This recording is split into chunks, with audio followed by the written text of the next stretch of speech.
Glória a Jesus. Repete comigo.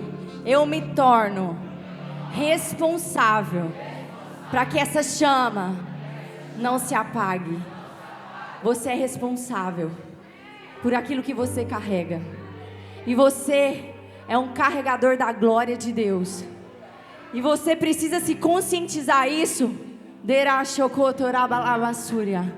E você precisa ser responsável com aquilo que você carrega. Você precisa ser responsável com aquilo que o Senhor entregou para você. E que o que o Senhor tem para você, para esse tempo, é para que você manifeste o reino dele por onde você passa. É para que você manifeste cura por onde você passa. É que para onde você chegar, demônios têm que sair. Que onde você chegar, a vida tem que entrar. E eu profetizo isso em nome de Jesus sobre cada um de nós. Que a chama não vai apagar. Que nós vamos incendiar Goianésia. Que nós vamos incendiar uma nação. Para que nós venhamos viver aquilo que o Senhor quer que nós vivemos. Em nome de Jesus.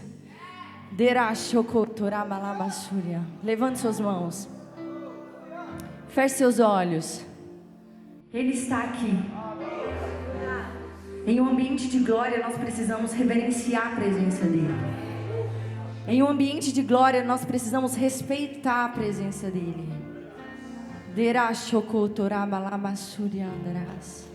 Espírito Santo, nós te agradecemos, Pai, pela tua presença. Nós te agradecemos, Jesus, pelo teu amor. Nós te agradecemos pelo teu fogo que queima em nós. Espírito Santo, como no dia de Pentecostes, fale conosco nessa manhã. Vem como um fogo, vem como um vento impetuoso, vem como uma brisa suave sobre nós nessa manhã. Mas fale conosco. Nós estamos aqui, Deus, com os ouvidos prontos para te ouvir.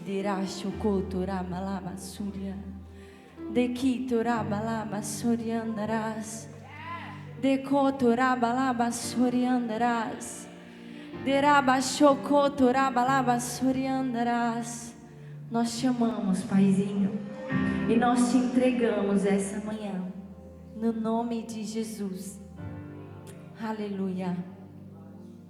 Quantos aqui estão felizes por tudo que nós estamos vivendo nos últimos dias? Vocês viram o povo, todo mundo postando aí nas redes sociais que passou um meteoro ontem, às 10 horas da noite? Quem viu sobre isso? Passou um meteoro em Goianésia. Eu creio que era um anjo do Senhor. Como eles não sabem o nome, eles falam meteoro, né? Porque ontem os céus estavam abertos sobre este lugar, né? Ontem nós provamos de algo sobrenatural, inenarrável, não tem como explicar, da parte do Senhor. E eu creio que não ficou só nesse ambiente, eu creio que extravasou aí pelo mundo. E eu creio que essa manhã também não será diferente, né? O Senhor nos entregou de presente essa manhã um grande evangelista para essa nação, para esse mundo, que tem impactado vidas. Meu Deus, que honra ter ele aqui conosco novamente, né? Então vamos receber com muito carinho, com muito aplauso, o evangelista João Paulo. Aleluia, glória a Jesus.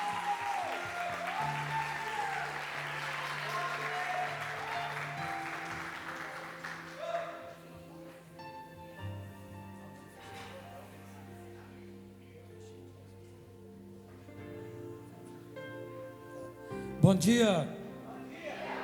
Eu queria te convidar a ficar de pé, você que sentou aí, vai ser rápido. É uma honra para mim estar aqui com vocês.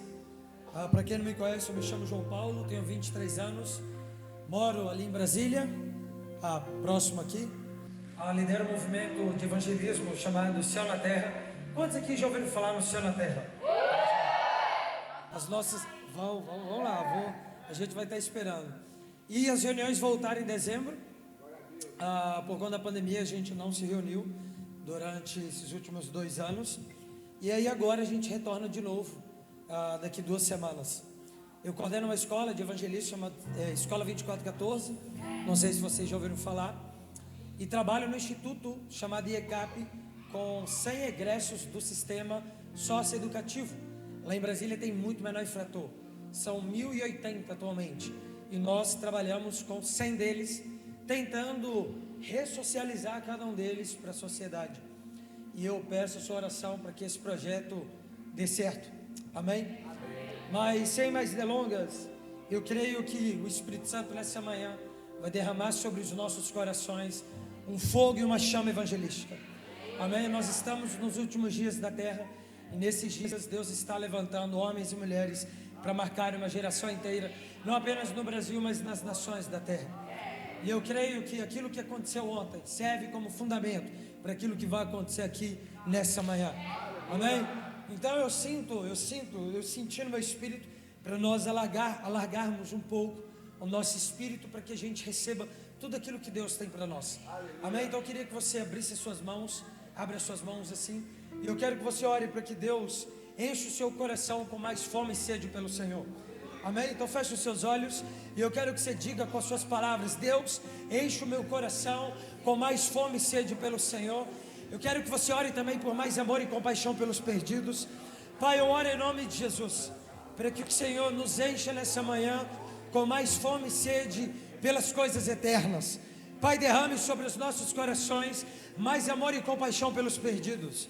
Nós oramos por um batismo no fogo missionário e evangelístico. Pai, eu oro no nome de Jesus por uma onda de salvação aqui em Goianésia, tocando as escolas, tocando as faculdades, tocando as ruas no nome de Jesus, tocando os bares, as esquinas, os becos e vielas. Pai, nós oramos por uma grande onda de salvação tocando Goianésia. Pai, nós oramos para que se levante homens aqui como Billy Graham, mulheres como Catherine Kuhlman. Pai, nos levante nessa manhã. Nós oramos por uma onda de salvação tocando também as nossas casas, os nossos lares, no nome de Jesus. Pai, nós oramos para que o Senhor derrame esse fogo sobre os nossos corações. Abre os olhos e os ouvidos dos nossos corações para aquilo que o Senhor deseja nos ensinar. No nome de Jesus, nós honramos a sua santa presença. Mais fogo. Só abra as suas mãos, feche os seus olhos. Mais fogo. Você que tem dom de línguas, olhe em línguas. Mais fogo, mais fogo. Mais fogo.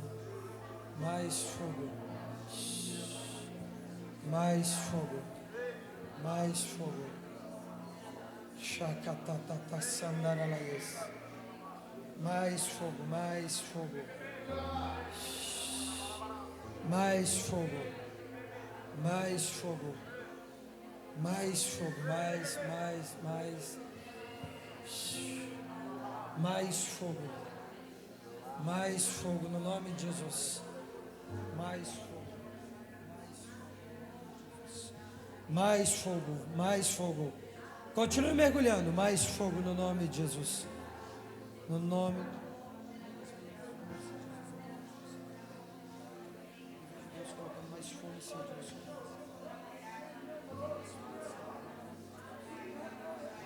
fogo.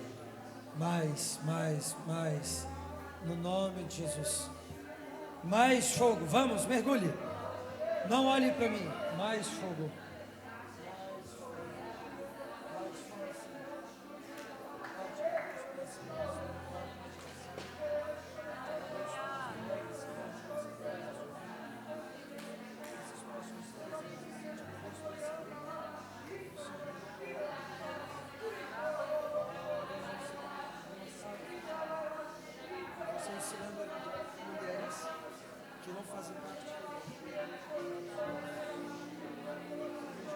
Dando a linguagem.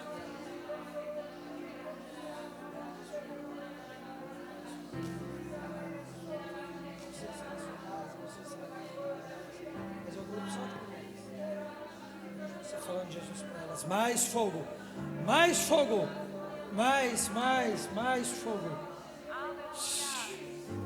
mais fogo, mais fogo no nome de Jesus. Mais fogo no nome de Jesus. Mais fogo no nome de Jesus. Mais fogo. Rakatatata sandaralaias. Pai, eu ministro cura sobre todos aqueles que estão enfermos. Declaro cura, meu Pai, sobre todos aqueles que têm qualquer tipo de enfermidade. Nós declaramos cura sobre eles em nome de Jesus, porque há poder no seu nome. Pai, nós oramos também contra todo tipo de crise de ansiedade, pânico e depressão. Nós oramos por uma cura na alma. Se tiver alguém aqui, meu Pai, tomando remédio controlado, meu Pai, para depressão, para ansiedade ou pânico, nós ministramos liberdade no nome de Jesus. Você que toma remédio controlado por alguma doença, levante sua mão. Jesus está te curando agora. Levante sua mão. Você que toma para dor, para qualquer tipo de doença, coloque a mão em quem está do seu lado que levantou a mão. Se alguém do seu lado levantou a mão, coloque a mão nela e ore por ela. Espírito Santo, nós oramos no nome de Jesus por liberdade. Pai, que nesses próximos 3 meses eles entrem no processo de desmame desses remédios, para que então eles não tomem mais remédio controlado no nome de Jesus. Mas no nome de Jesus, alegria no Espírito no nome de Jesus. Mais fogo no nome de Jesus. Mais no nome de Jesus. Amém, amém, amém. Pode se assentar no seu lugar. Pega a sua Bíblia.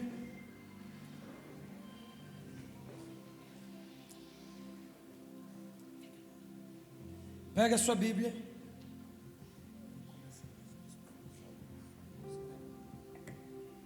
Pega a sua Bíblia. Abra no livro Mais fogo em nome de Jesus. Abra a sua Bíblia. Vai lá em Mateus. Mais fogo em nome de Jesus. Mateus capítulo 24. Mais fogo. Na verdade, a gente vai em Gênesis. Trocou. Eu estou sentindo que nessa manhã ficaremos um bom tempo aos pés de Jesus. Gênesis 28. Não alguns minutos com Ele, porque Ele já está aqui. Amém? Ele permanece com a gente. Mais alguns minutos aos pés do Senhor, e aí é coisa diferente. Existem dias que nós temos consciência de que o Espírito Santo está conosco, mas existem dias que o Espírito Santo é derramado sobre nós, e eu creio que o Espírito Santo vai ser derramado sobre nós nessa manhã. Gênesis capítulo 28.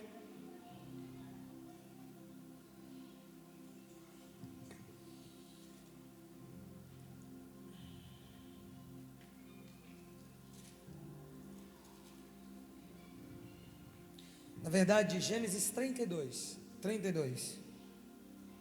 Gênesis capítulo 32, nós vamos ler desde o versículo 24. Quantos já acharam? Diga amém. Diga amém. Diz assim: Jacó foi deixado só, e ali lutou com ele um homem até romper do dia. E quando este viu que não prevalecia contra ele, tocou a junta de sua coxa e se desconjuntou a junta de sua coxa, enquanto ele lutava com este homem. E ele disse: deixa-me, pois o dia já rompe. E ele respondeu: eu não te deixarei ir, a não ser que me abençoes. E ele lhe disse: qual é o teu nome? E ele respondeu: Jacó. E disse-lhe: teu nome não será mais chamado Jacó, ou trapaceiro, mas Israel, porque como príncipe tu tens poder com Deus e com os homens, e prevaleceste e venceste. E Jacó lhe perguntou e disse: diga-me, rogo-te teu nome. E ele respondeu: por que é que tu perguntas o meu nome? E ele o abençoou ali. E Jacó chamou o nome do lugar Peniel, pois eu vi a Deus face a face, e a minha vida foi preservada até aqui. Agora, vai lá em Mateus capítulo 24. Nós vamos ler desde o versículo 12 ao versículo 14. São 2 versículos. Mateus capítulo 24, desde o versículo 12 até o versículo 14. Quantos acharam? Digo amém. Diz assim: e por se multiplicar a iniquidade, o amor de muitos se esfriará, mas aquele que suportar até o fim, este será salvo. E este evangelho do reino será pregado em todo o mundo, como testemunha para todas as nações, e então virá o fim. Até aqui. Desde o ano de 2020 nós estamos cercados quase que diariamente por más notícias. Em 2020 nós tivemos o ressurgimento da Covid-19, tocando todas as nações da Terra, todos os continentes da Terra, gerando pela primeira vez na história do mundo, do globo, uma pandemia. Pandemia essa que nos afetou, direta ou indiretamente. Quantos aqui perderam algum parente para a Covid-19? Levanta a mão. Algum amigo, algum colega. Essa pandemia nos afetou direto ou indiretamente. Mesmo você não tendo perdido algum parente para a Covid te tocou indiretamente porque você teve que ficar trancado na sua casa aí por um bom tempo. E isso afetou a sua vida.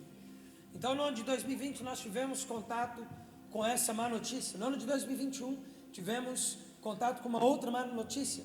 Agora, ali no dia 13 de agosto do ano passado, nós tivemos mais uma catástrofe natural ali no Haiti. Depois de 11 anos ali de muita paz no Haiti, de tranquilidade no Haiti em relação à natureza, nós tivemos mais uma catástrofe natural no Haiti.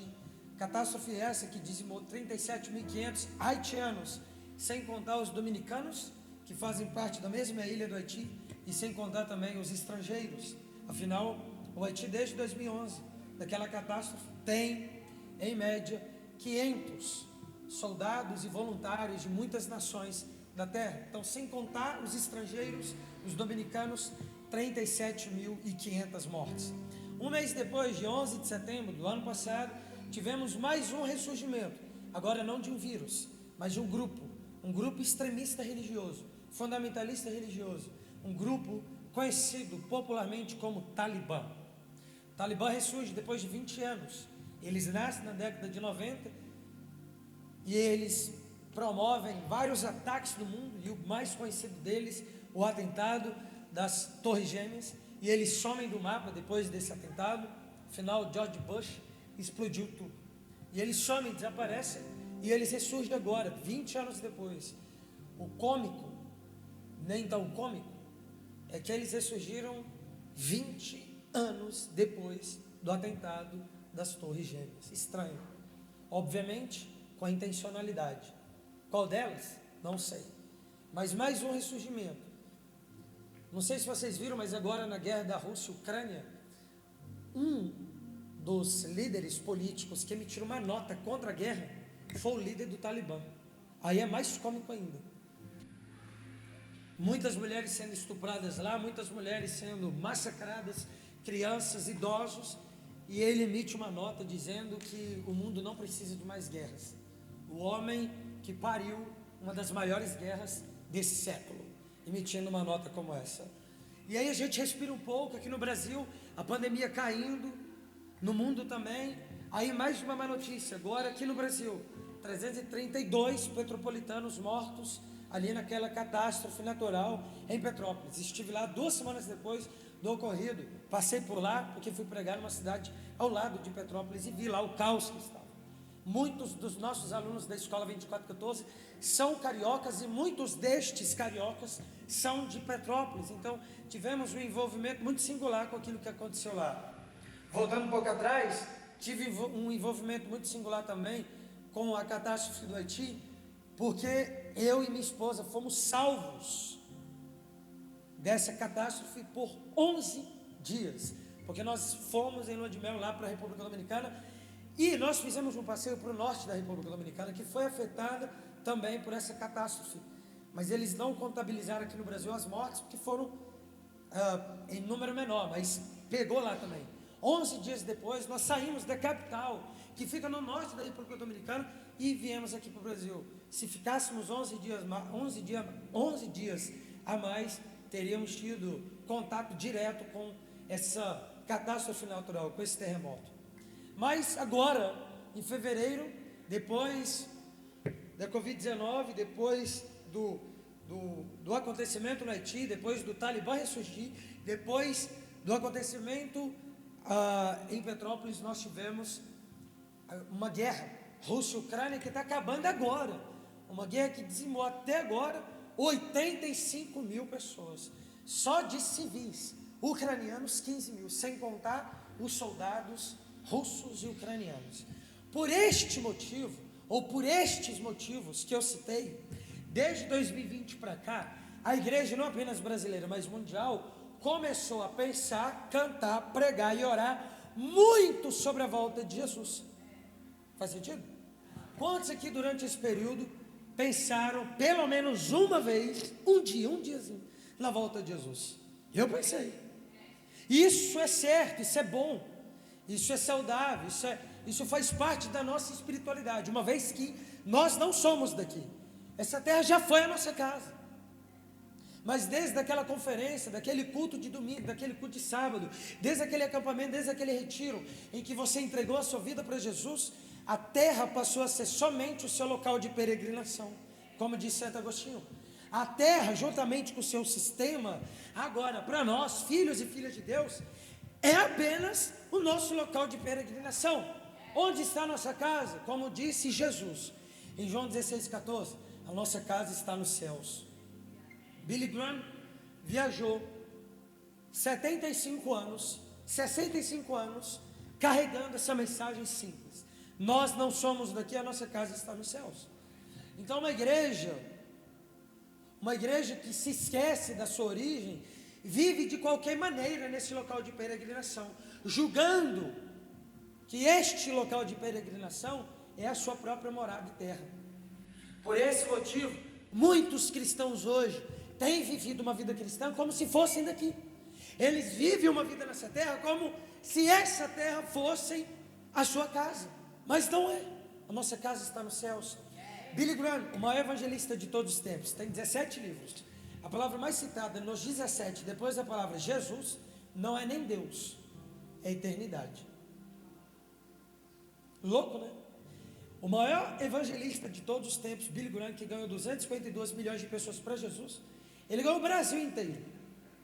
E mais um pouco, o Brasil não tem 252, o Brasil tem 233. Ele ganhou o Brasil e mais um cadinho de milhões. Esse homem, mortal, como eu e você, tinha 17 livros.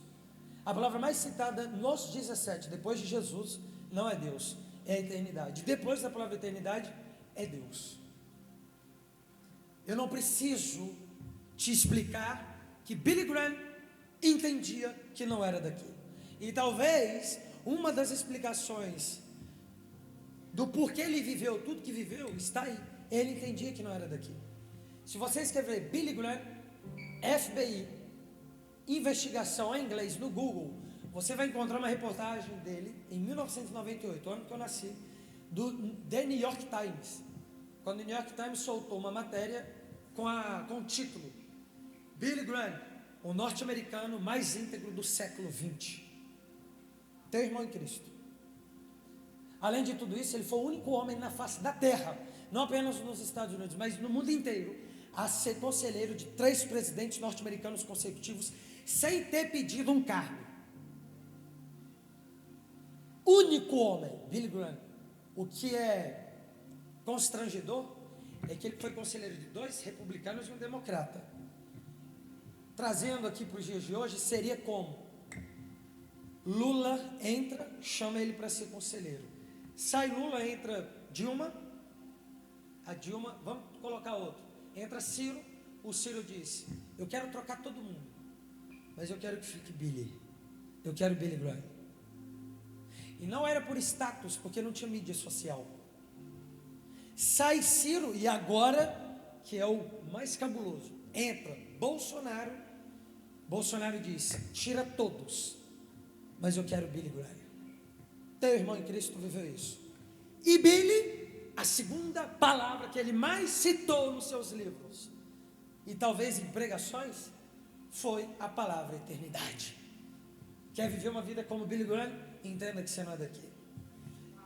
E para a gente fechar sobre a vida de Billy, Billy foi o único homem cristão a sentar com Mahatma Gandhi, que foi o maior simbolismo do mundo oriental no século passado, e talvez até hoje. Billy tinha 27 anos, Gandhi tinha 65. Um jovem fez um senhor de 65 anos mudar a imagem que ele tinha sobre o cristianismo. Aí nasce a frase, amo o cristianismo, odeio os cristãos. Por que ele citou essa frase? A frase dele anteriormente era: odeio o cristianismo e os cristãos. Mas como ele sentou com o Billy Graham, e Billy Graham resumiu o evangelho para ele, resumiu quem é Jesus, ele trocou: amo o cristianismo, mas odeio os cristãos, porque eles não vivem uma vida como Jesus Cristo. Em uma conversa de 1 hora. Essa matéria foi ao ar depois de uma investigação de 12 anos de Billy Graham na vida dele, fiscal e sexual. Não é a melhor palavra, mas relacional. Foram atrás de todos os motéis dos Estados Unidos para ver se Billy tinha dado entrada. Naquela época não tinha internet. Então você pegava os pastores em adultério nos motéis. Você ia, puxava, se tivesse no sistema, aí veio o escândalo. Puf. Foi assim que muitos caíram. Eles foram em 550 motéis do sul dos Estados Unidos e não pegaram o nome de Billy em nenhum lugar. Aí foram para o fiscal. Ele deve desviar dinheiro dos irmãos. Nenhum centavo. Tudo ele declarava ali no imposto de renda. Recebi isso, foi para cá, foi para lá. Esse foi Billy Graham. Sabe quantos reais ele levou para o caixão? Nenhum. Só que ele era o cara que ganhava $1 milhão por mês. Porque ele era o cara. Foi o único cristão a pregar o evangelho na Guerra Fria. Na Guerra Fria ele entrou na União Soviética e botou 17 mil soldados de joelhos para cantarem porque ele vive, posso crer na manhã. Todos armados. Sabe qual foi a frase dele final? Não, final não, inicial. Se vocês me matarem, farão um favor para mim, porque adiantarão a minha ida para a minha casa. A minha casa está nos céus. Eu sei para onde eu vou quando eu morrer. E vocês? Todos armados até o dente. E ele disse: eu não me prostro a nenhum César, porque eu sei que é o meu Senhor. O meu Senhor e Rei é Jesus Cristo de Nazaré. E é Ele que eu me prostro. Aí ele prega 15 minutos e no final ele diz: você que quer hoje, contexto de Guerra Fria, Pensilvânia, Stalin, tudo ali naquele contexto. Você que quer se prostrar a um só rei, fique de joelhos. Aí, puf, todo mundo de joelhos. Todo mundo não, ficou alguns, mas a maioria de joelhos. Pegaram a arma, colocaram do lado e eles cantaram: porque Ele vive, posso crer na manhã. Um dos nossos maiores problemas tem a ver com a nossa consciência de onde nós viemos e para onde nós vamos. Não é sobre saber somente para onde nós vamos, mas de onde nós viemos. Porque o lugar para onde você vai é o lugar de onde você veio. Por isso que no cristianismo tem um entendimento legal: saudade do que nunca vi e vivi. Eu nunca vi o céu, mas eu tenho saudade de lá. E aí a música Além do Rio Azul faz sentido. Além do Rio Azul. Aquela canção ali nas entrelinhas fala de alguém que tem saudade do céu. Entendendo que você não é daqui, você vai mudar todos os seus sonhos. Meu maior sonho era ser médico e rico. Trocou. Meu maior sonho com 18 anos agora era, no início da minha conversão, hoje eu tenho outros, mas no início da minha conversão era pregar o evangelho e ganhar os meus amigos para Jesus. Anteontem eu fui para a balada, cheguei lá, depois você vê lá no Instagram que eu postei hoje, mas isso foi anteontem, lotado, tinha umas 1000 pessoas, eu fui lá por uma alma. A Clara pregou para 3 grupos de meninas, eu deixei ela ir lá, ela foi, eu vendo, e eu estou lá encostado, Deus falou: dá um rolê, eu dei um rolê, e fui atrás dessa única alma. Encontrei um amigo meu, das antigas, já foi preso várias vezes, falei de Jesus para ele, o coração dele foi de encontro à palavra, ele respondeu, só que quando eu acabei aquele momento, eu senti que faltava algo. Aí eu olhei para Clara e falei: amor, vamos embora. Ele falou: já? Eu falei: vamos embora. Aí a gente foi embora, lá fora a gente sentou, sem nenhuma explicação. E eu não vou falar que senti de Deus de sentar, não vou nem incrementar a parada. Eu sentei sem nenhum motivo, era para a gente ir embora. A gente ficou 5 minutos sentados. Eu queria que a Clara estivesse aqui para ela contar, porque ela conta melhor. Ela estava me contando os testemunhos dela, e eu perguntava sobre aquilo que ela já tinha afirmado. E ela vendo, ela pensou: você não está prestando atenção no que eu estou falando.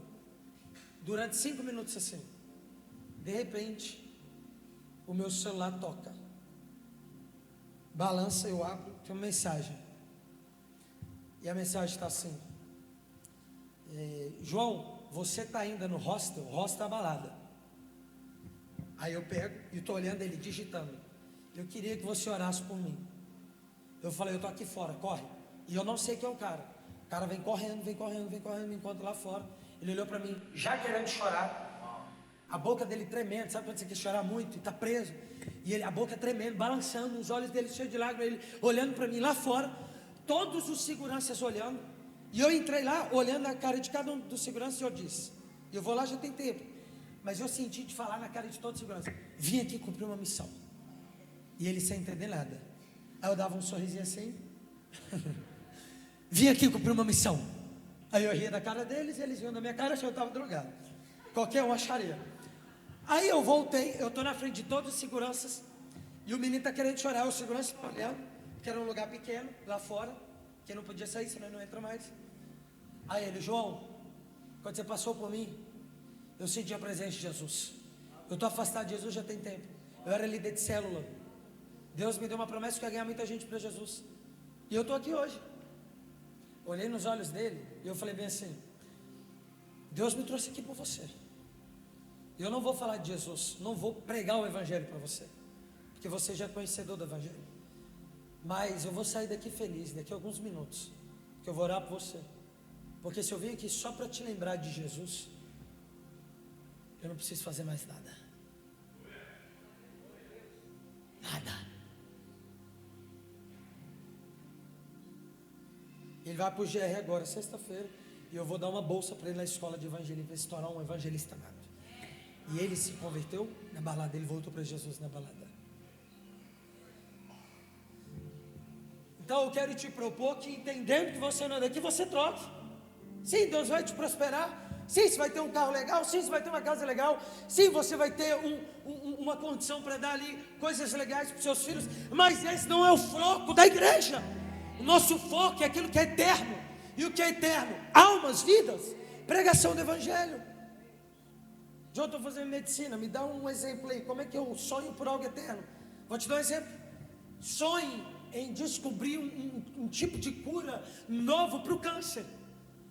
Não para que você fique rico ou seja conhecido, mas para que pessoas que estão lutando contra o câncer sejam tocadas pela cura. Isso é eterno. Isso toca a eternidade, isso glorifica Jesus. Você acha que lá fora as pessoas vão te glorificar para ficar rico? Sim, se você falar que Deus te deu, forçar um pouquinho, a galera vai. Mas nem todos. Porque eu não preciso de Deus para ficar rico. Eu não preciso de Deus para ter diploma.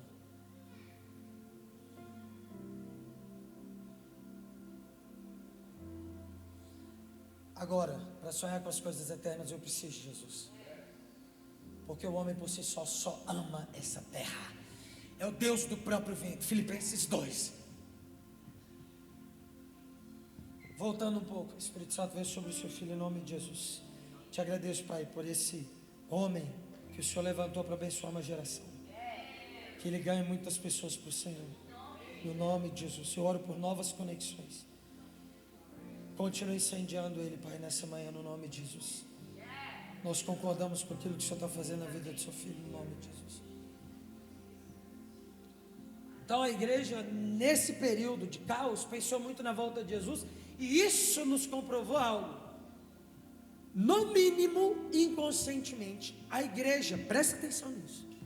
Se durante esse período de caos, a igreja pensou muito mais na volta de Jesus do que antes do período de caos, no mínimo, inconscientemente, a igreja pensa que os últimos dias da terra têm muito a ver com o caos, com as trevas. Faz sentido? Porque se a igreja não pensasse isso, a gente não teria pensado muito na volta de Jesus durante esses 2 anos. E qual é o problema disso?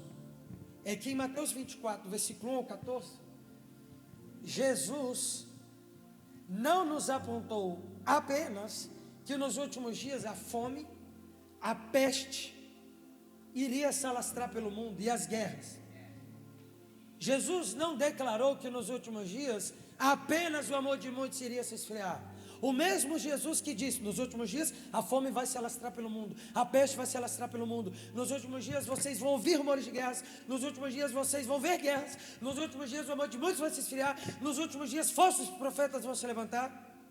Foi o mesmo Jesus que disse: nos últimos dias o evangelho do reino de Deus será pregado em testemunho a todas as nações, e então virá o fim. Agora, sabe o que é interessante? Preste atenção nisso daqui. Todos os sinais caóticos ele dividiu em um bloco do ensino de Mateus 24, 1 ao 14. E esse bloco se encontra do verso 1 ao 12. Ele aponta só sinal caótico. Só que no 13, sem explicação aparente, ele interrompe o ensino. Todo o versículo ele estava apontando: nos últimos dias isso vai acontecer, nos últimos dias. Aí no versículo 13, ele diz: e aquele que perseverar até o fim, este será salvo. Só que no 14 ele retoma. Só que isso não existe na cultura judaica, a não ser que Jesus quisesse dizer algo nas entrelinhas.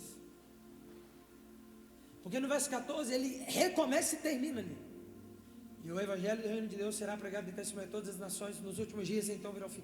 Por que Jesus separou os sinais caóticos desse sinal de glória?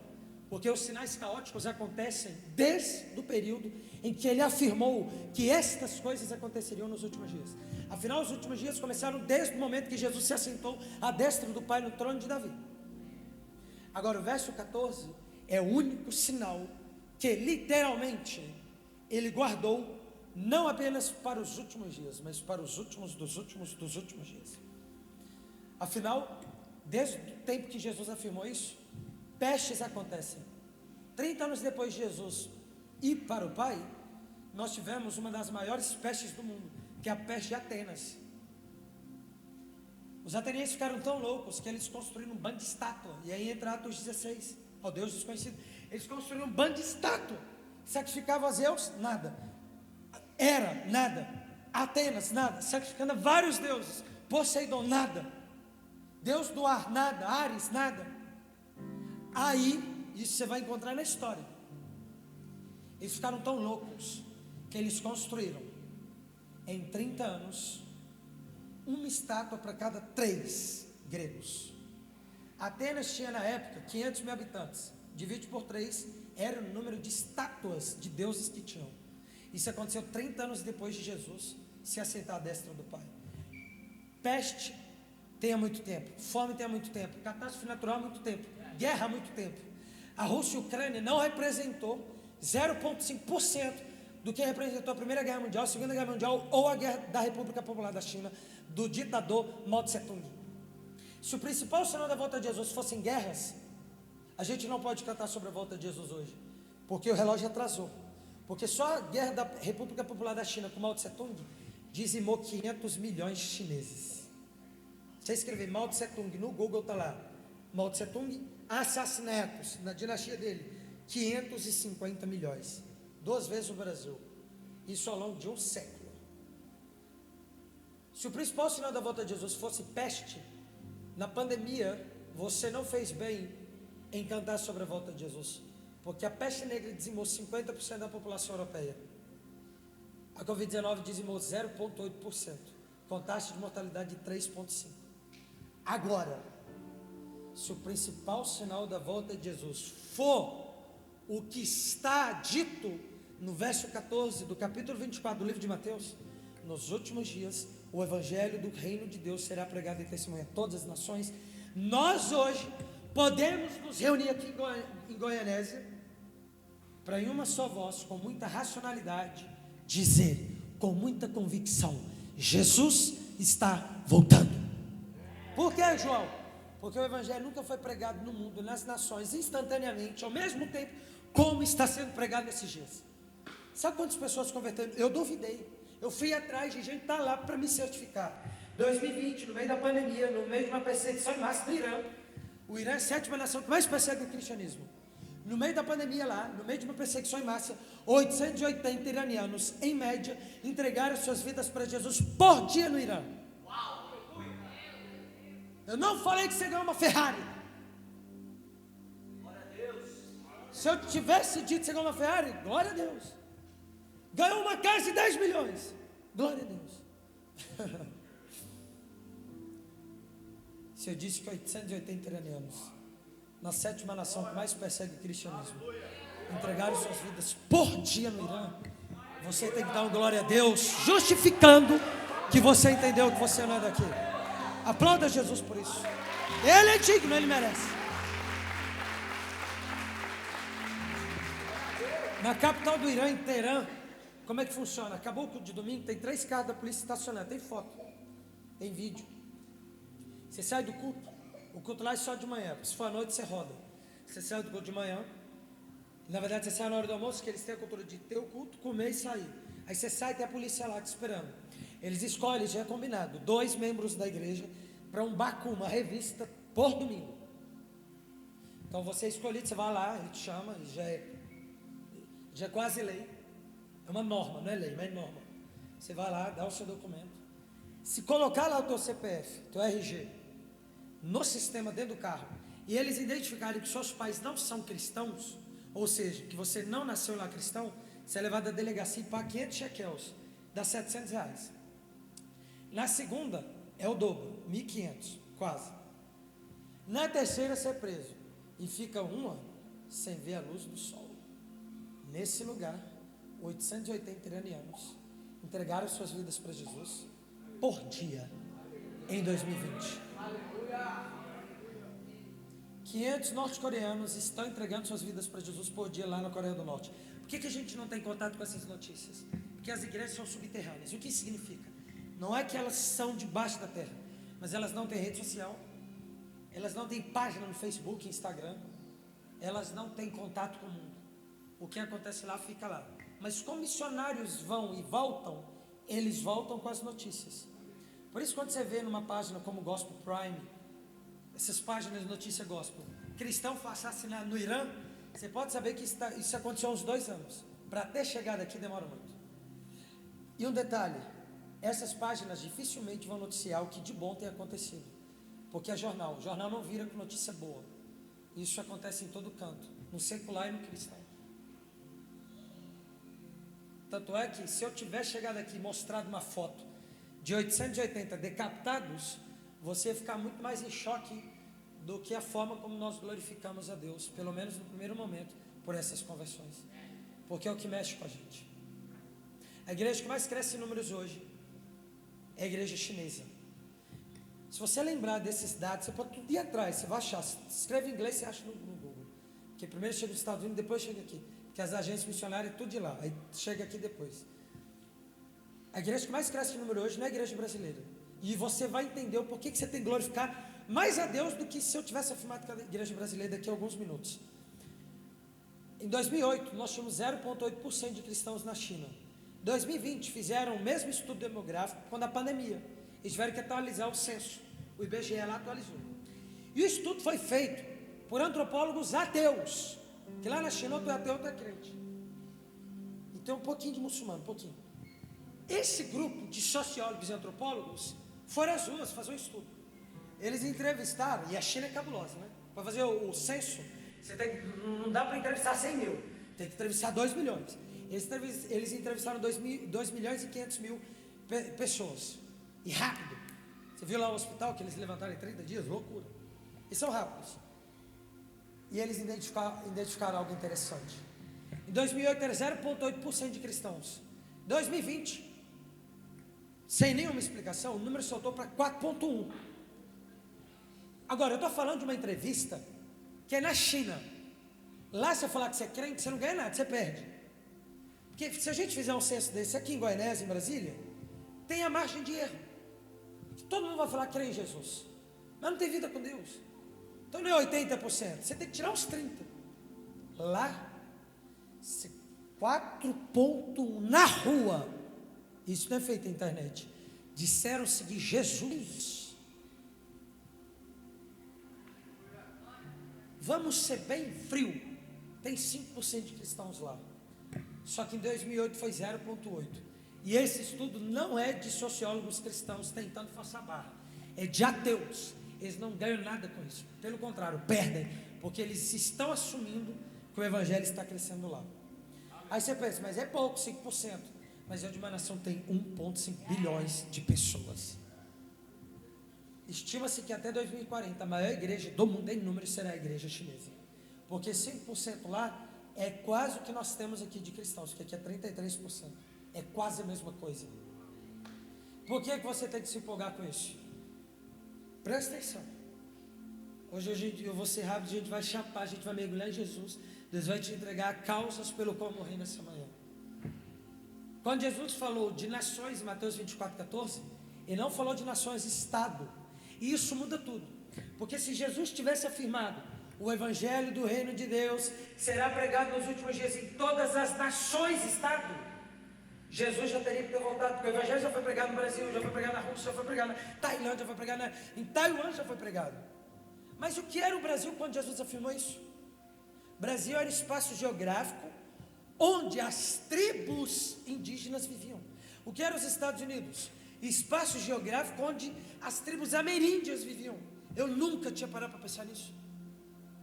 Eu só parei para pensar porque eu li num livro sobre o assunto. Falei, cara, faz sentido. O que era o Peru? Espaço geográfico dos Incas.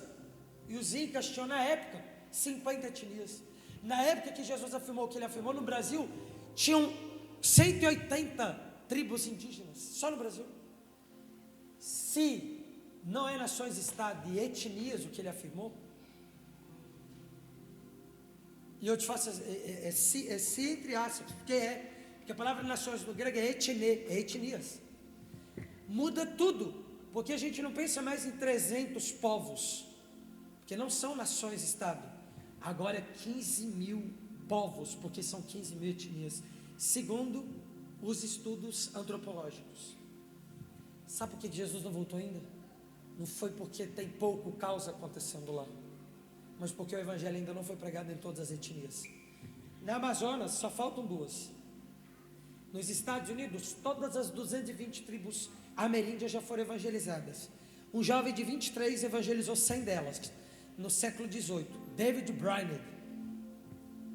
Um dos maiores missionários de todos os tempos, andava só de cueca.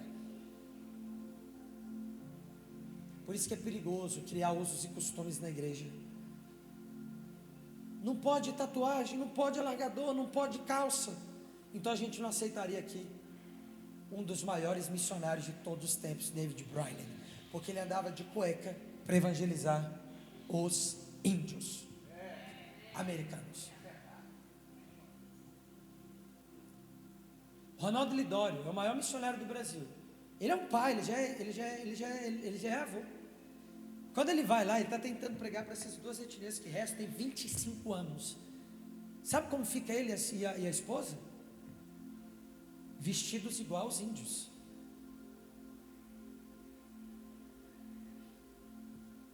Aí você pensa, que escândalo. Alguém que entendeu que não é daqui. É tudo lucro para eles. Tudo lucro. 15 mil etnias, só faltam 4.237. A gente já vai para o fim. Das 4.237, agora você vai entender o porquê que saber que a igreja da China está crescendo muito é boa notícia. 4.237. Dessas 4.237, 4.181 são de tribos orientais. E a China está a mais ou menos 3.000 quilômetros dessas 4.181 etnias orientais que nunca ouviram o Evangelho. Presta atenção, irmãos. Por que Deus está pegando a igreja da China? Porque Ele está olhando para cada tribo que nunca ouviu o Evangelho lá do mundo oriental. Se essas 4.181 tribos orientais ouviram o Evangelho e as outras ocidentais, que são menos de 50, Jesus volta. Você já viu Apocalipse 5:9? Eu quero que você leia, mastigue essa passagem. Apocalipse 5:9. Porque Ele comprou povo de toda tribo, língua e nação para chamar de meu.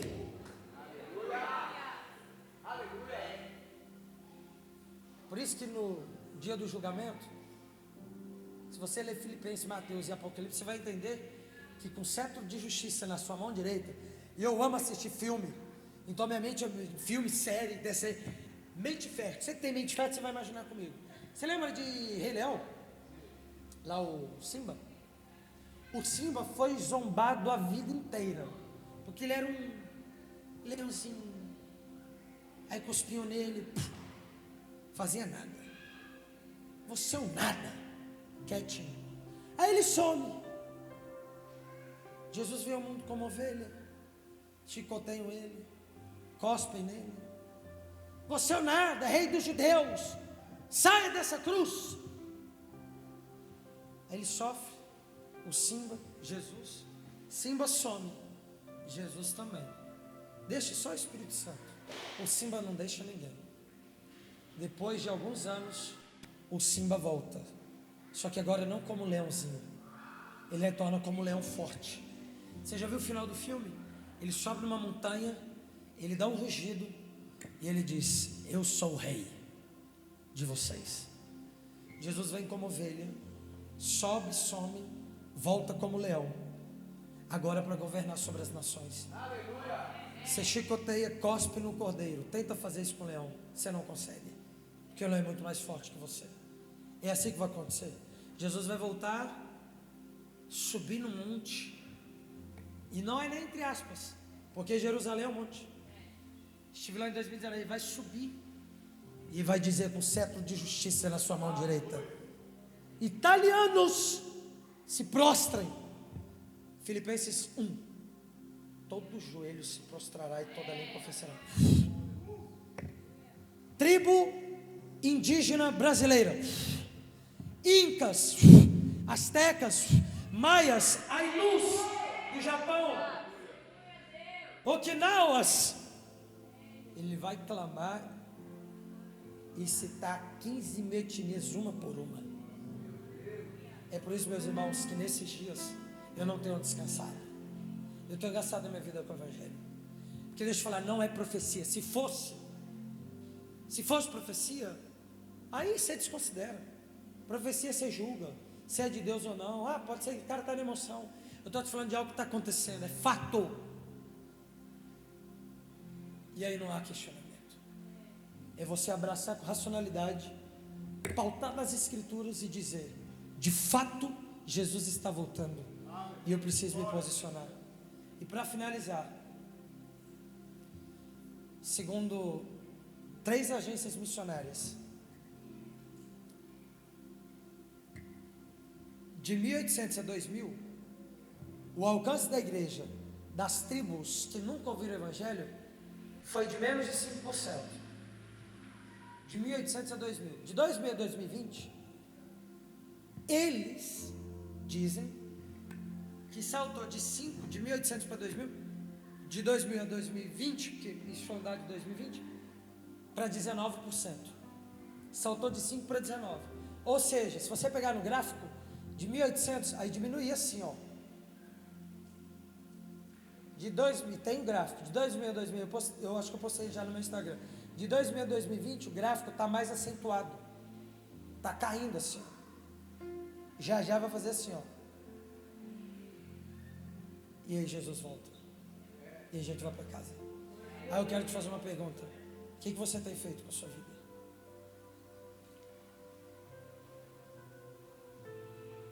Eu quero te propor algo nessa manhã. Você lutar com Deus, e aqui a gente entra em Gênesis, e você receber uma palavra do Senhor. Uma palavra que você vai agarrar e você não vai soltar por nada. Nem o diabo te toma. O único capaz seria Deus. Porque se você lutar com Deus e sair desse encontro, dessa luta com o Senhor, com uma palavra, nada vai te frear. Nada. E tudo que você precisa hoje é de um encontro com Deus e de uma luta com Ele. Deus entra na casa de Jacó, ali no acampamento, Jacó olha para Deus, eles dão uma olhada, uma troca de olhares. Assim como a gente troca de olhares com Jesus, com Deus, com o Espírito Santo em um culto como esse. Ele vem, toca o irmão lá atrás, aí toca o outro lá atrás. Aí você troca uma olhada, já pega um celular, responde ali uma mensagenzinha, bota no bolso, abre as mãos, cheio, recebe mais um arrepiozinho, um toque, aí já perde atenção, a gente volta, a gente fica trocando de olhar. Jacó não tirou os olhos, ficou fixo. Estou nem aí que o João está pregando, eu quero só ver Jesus. Quero só a palavra. Eu estou com fome, mas eu não tiro os olhos de Jesus. Eu estou com sono, mas eu não tiro os meus olhos de Jesus. Eu quero um toque dele. Eu fui para o culto, eu já levantei. Não fui à toa. Não quero só um louvor. Não quero só ouvir uma palavrinha do João. Eu quero um toque. Eu não tiro os olhos dele. Estão se olhando. Deus vira as costas e sai do acampamento. Sabe o que Jacó fez? Gritou: não! Não! Não vai embora! Deus vira e pergunta: por quê? Aí Jacó diz: eu quero um toque seu. Olha a fome. Olha a fome que esse cara tinha. Não vai embora aqui da minha igreja sem antes me tocar. O senhor entrou aqui no meu quarto, como quem não quer nada. Eu estava aqui tomando banho, senti a sua presença e você já sai assim. Eu quero um toque do Senhor. A palavra que é utilizada é luta, no original é batalha. O escritor não economiza, batalhou com Deus. Ele batalhou com Deus, eles lutam. Sabe quando a luta acaba? Quando Jacó é tocado. E depois desse toque, Deus olha para Jacó e diz: você viveu como um trapaceiro até hoje. Até aqui foram 3 anos de convertido, vivendo como viciado em pornografia. Até aqui você viveu uma vida cristã de 5 anos, só indo para o culto da igreja. Até aqui você só foi isso. Mas a partir desse encontro, dessa luta, eu te digo: a partir de hoje você é Israel. A partir de hoje você é um evangelista. A partir de hoje você é um pastor. A partir de hoje você é um profeta. A partir de hoje você é um apóstolo. A partir de hoje você é um missionário. Tudo a partir de uma luta com Deus. Uma luta com Deus pode determinar sua identidade para sempre. Jacó casa, tem 12 filhos, cada filho vira uma tribo. Dessa tribo, de uma delas, vem Jesus, e a gente está aqui hoje, pulando toda a história. Por quê? Porque um homem lutou com Deus. E por que lutou com Deus? Porque ele tinha fome por Jesus. Lutero, ele só tomava café da manhã depois que o Espírito Santo entrava no quarto dele. E ele era muito mais racional que a gente, muito mais. Entrava na casa dele, que não era a casa dele, era um quarto de um castelo que ele morava. O Espírito Santo entrava e revelava para ele o que estava escrito. Só depois disso ele ia tomar o café da manhã. Tinha dia que demorava 2 horas, tinha dia que era 3. Teve um dia que demorou 10 horas, ele não tomou café da manhã, nem almoçou. Ele foi para o lanche não, para a janta, porque não tinha lanche. Sabe por que nós estamos aqui? Porque ele teve essa fome, porque senão seria católico. A gente estaria numa missa, nesse exato momento, se Lutero não tivesse sido esfomeado por Deus dessa forma. Aí eu te faço uma pergunta: será que lá na frente os seus filhos podem não ser abençoados diretamente, como eu e você fomos por Lutero, através da sua fome? Eu quero te propor algo. Você viveu uma vida tão ousada com o Senhor que seus filhos serão extremamente abençoados diretamente por aquilo que você viveu com o Senhor. Seu filho vai perguntar: pai, por que você está falando para falar de Jesus na minha escola? Aí você que hoje é adolescente está na escola, vai falar: senta aqui, filho, que eu vou te contar o que eu vivi na minha escola. Pai, você está falando que tem como eu não me desviar na minha faculdade? Como assim? Senta aqui, filho, eu vou te contar a minha história na minha juventude. Eu congregava lá na Unity Church. E eu vivi o evangelho radical. Ah, pai, mas olha a sua idade. Não. Eu vivi com a sua. Eu era um jovem de 25, eu era um jovem de 27, eu era um jovem de 29. E o papai queimava por Jesus na cidade. O pai queimava por Jesus. Você já está falando do seu filho com a cidade. O pai queimava por Jesus, então você pode. Pai, você está falando. Aí você vai virar amigo, o seu filho cresce, ele está casado, ele senta contigo. E aí, pai? Cara, eu vou divorciar porque não dá.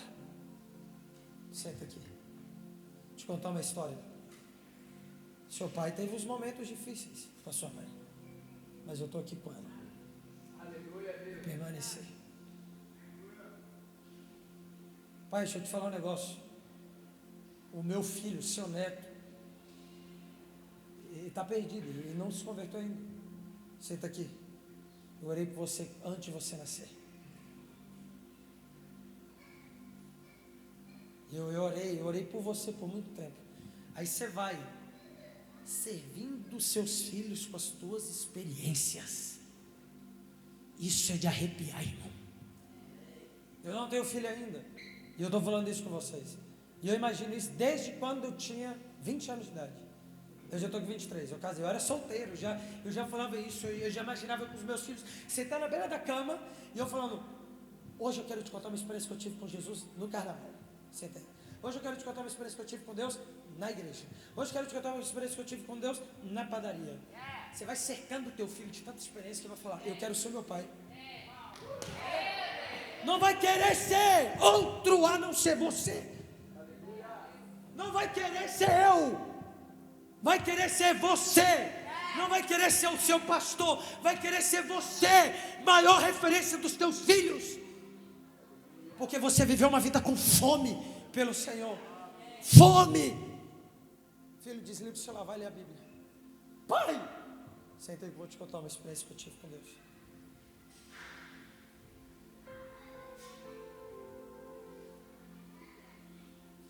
Fiz jejum de celular só para buscar a presença de Jesus. E o que eu sou hoje é resultado desse encontro que eu tive.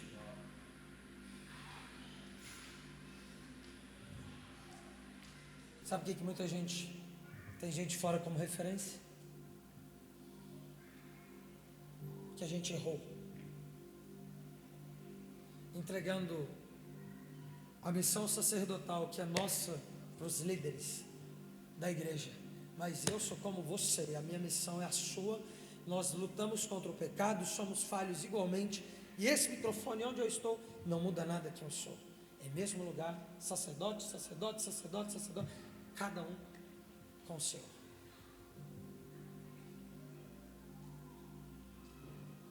Então hoje eu quero te propor algo, uma luta com Deus.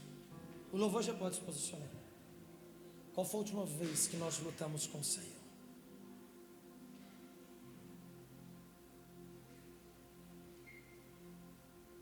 Eu vou traduzir, qual foi o último dia que Deus te tocou aí? Cara, eu estou com fome.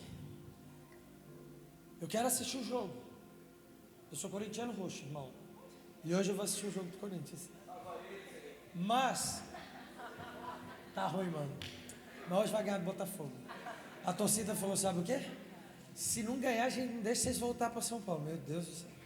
Não vai ganhar. O Willian vai fazer um gol. Mas eu sou muito corintiano mesmo. O meu negócio no mundo é o futebol. E assistir.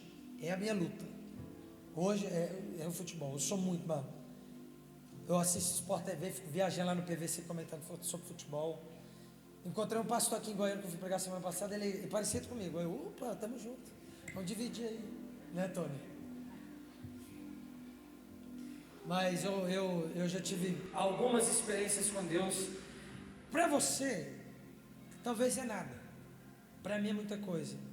Onde eu me lembro de uma, Libertadores, Corinthians Colo-Colo, quartas de final. Foi a última Libertadores, o Corinthians foi para as quartas. Mano, eu estava no culto. Não, culto não. Eu estava numa célula. Eu estava dando a célula. Deus me pegou lá de tal forma. A última coisa que eu pensei foi no jogo. Cheguei em casa, tinha acabado, o Corinthians perdeu, ainda bem que eu não assisti. Teve um Corinthians e outro time também, Libertadores. Terça-feira, dia de céu na terra. O jogo começava às 9h30. Tem como acabar a reunião às 9h30. Mas foi uma das reuniões mais fortes onde Deus me pegou. E eu fiquei ali, ó, até meia-noite, lá na praça, com Jesus. Isso é lutar com Deus. Nós temos encontros e nós temos lutas. Hoje nós podemos lutar com Deus. Agora, não é a gente que determina isso. Vou te dar uma dica. Nesses próximos 5 minutos, nós vamos chamar o Espírito Santo para nos encher. Se ele tocar em você, se ele passar pelo teu acampamento, seguindo aquilo que está em Gênesis 32, se ele olhar para você e você sentir, e você sabe o que eu estou falando, cada um aqui sabe, cada um aqui sente o Espírito Santo de uma forma. Se você sentir ele te tocar, lute com Deus. A gente não determina a luta, porque é ele quem decide se vai tocar, se não vai. Se ele tocar, se ele decidir te tocar nessa manhã, eu quero que você lute com o Senhor. E João, quando é que eu vou acabar essa luta? Você não vai acabar com o arrepio. Não se contente com fogo. Você vai pedir uma coisa. O que Jacó pediu? Me dê uma palavra. Um homem com uma experiência vai muito. O homem com uma palavra vai muito mais longe do que o homem com uma experiência. Muitas vezes a gente só sai do culto com uma experiência. Deus me tocou, eu senti isso. Você tem que sair daqui com uma palavra. Porque se você sair daqui com uma palavra, acabou. Se Deus falar hoje, você é meu médico, acabou. Você bomba 4 vezes, mas você está lá. Por que você está tentando até hoje? Eu tenho uma palavra. Evangelista. Nós estamos evangelista. Aí você está lá 1 ano, tentando ganhar sua primeira alma e nada. Igual o Todd White. O Todd White ganha muita alma hoje. Ele ficou 1 ano sem ganhar ninguém. Ele ia para a rua nada. Não. Quando ele ganhou a primeira, ele foi. Cara, você está falando que evangelista, você nem ganha alma. Eu tenho uma palavra. Eu sou missionário. Tu não fala nem outro idioma. Eu tenho uma palavra. Você está tentando ter filho até hoje? 10 anos tentando? Ele me disse, eu tenho uma palavra. Eu sou mãe. Não, eu já sou. Porque se eu tenho uma palavra, eu já tenho uma realidade. Porque tudo que ele fala, ele cria. Haja luz, ouve luz. Evangelista, você já é um. Talvez não no Cronos, mas já é no Kairos. Eu vim aqui em 2020. E aqui eu encerro. E já pode preparar o vídeo que a gente vai soltar o vídeo. Na verdade, solta o vídeo agora. Pode soltar os vídeos? Solta os vídeos sem ordem. E aí depois você vai soltar a foto e deixa congelada ela. E eu vou contar um testemunho e a gente encerra.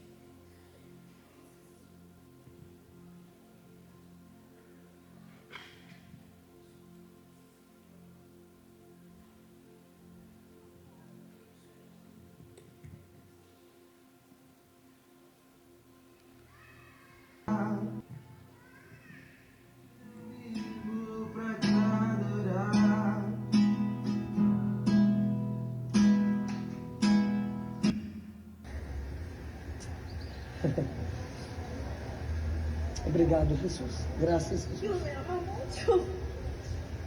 Sim.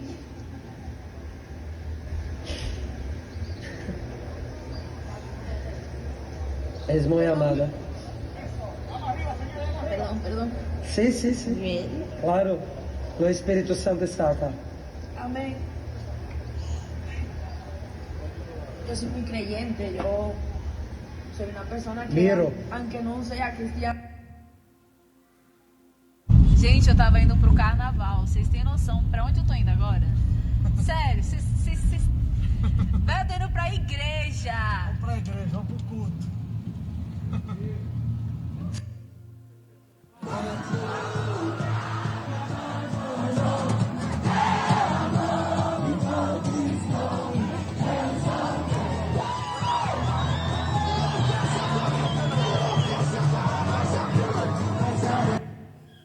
São vídeos daquilo que eu já vi Jesus fazer na minha frente. Aquela moça morena foi lá na minha lua de mel. E a última coisa que eu pensei foi falar de Jesus lá. A lua de mel é a última coisa que você pensa. Só que eu estava lá andando, Deus falou: você vai falar de Jesus para uma filha minha? Aí ela voltou para Jesus. Enfim, não vou contar toda a história. Mas aquela menina do vídeo, eu estava indo para o carnaval, estou indo para a igreja agora. Isso foi 2020, bem no início da pandemia. Lembra que a pandemia começou no carnaval, ali por volta do carnaval? Ela está vestida de coelhinha da Playboy. Eu vi ela no meio da rua. No meio da rua não, lá no carnaval, no bloquinho de pré-carnaval, aliás, no pré-carnaval. Uma semana depois do Decena, aquele evento que teve nos estados do Brasil. E eu vi uma flor em cima dela. Quando eu olhei para a flor, uma flor amarela. E isso, gente, raramente acontece, tá? Na maioria das vezes eu abordo o cara, troco ideia e vou falando de Jesus. Esses negócios sobrenaturais é uma vez ou outra. Só para você não achar que é sempre, enfim. Foi raro, isso é raro. Eu vi, e como é raro, eu sabia que era Deus. Eu vi um girassol em cima dela e Deus falou: ela é pura como uma flor no meu jardim. Eu falei, era a flor preferida dela. Ela estava afastada e no dia ela estava fugindo de Deus. Foi a expressão que ela usou: estou fugindo de Deus hoje. Porque era para eu estar no acampamento de uma igreja que minhas amigas queriam me levar. Pagaram R$350 e eu estou aqui fugindo. mas era para estar no acampamento de pré-carnaval da igreja. E eu estou aqui. Ela voltou para Jesus. Isso era no sábado. Isso aconteceu no final da tarde.